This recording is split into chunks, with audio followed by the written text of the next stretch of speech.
And you mentioned about evaluation, that we need to rethink the whole thing. In fact, in the seminar, we have been discussing about reflection, the meta-learning in the sense that what's going on, etc. But till now, universities have been creating knowledge and accrediting it. Now it seems that the creation part or the creation process is becoming outside the universities. So universities are only left with the accreditation part. Do you think that open social learning will also be able to change that and leave universities with no power at all? Now you're asking me about the future of higher education.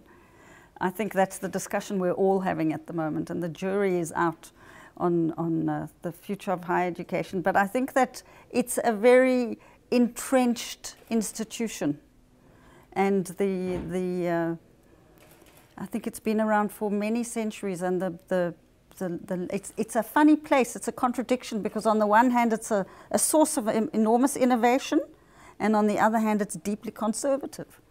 What about virtual learning environments? We are creating environments and technologies for taking people from, it doesn't matter where they are, or if they are studying in the afternoon, at night. So we are breaking space and time barriers.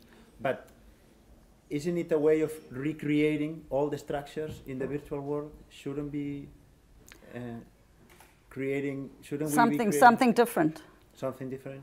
And I think we are creating something different, because it's a relationship between the affordances and the existing practices. I think that there's a blended model that is going to emerge. In our context, if you think of distance education, it comes in a very narrow, packaged form, and that process of going online is going to throw up a lot of questions. I've been reading conversations and research that are coming from England, from the United Kingdom, about the role of learning technologists as change agents for universities and for pedagogy. So that process of engaging with the technology and going online is throwing up a lot of questions about what it is that we do. And I think that's going to be an important part of what happens.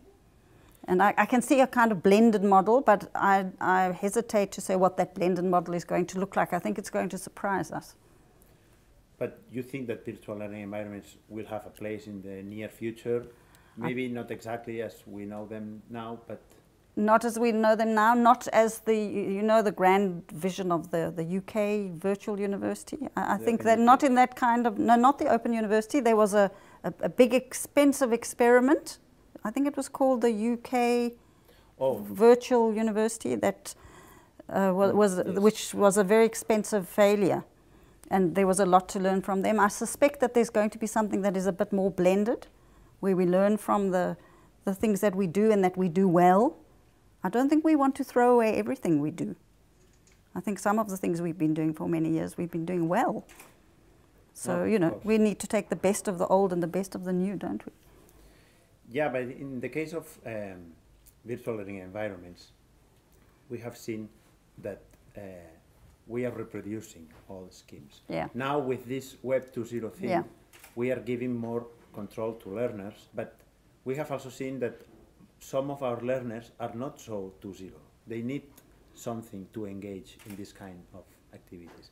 So it's, of course, it's not just about technology, but what is it? So it's about expertise. And I think that's one of the discussions that we were having in the seminar today. Where is the role of expertise?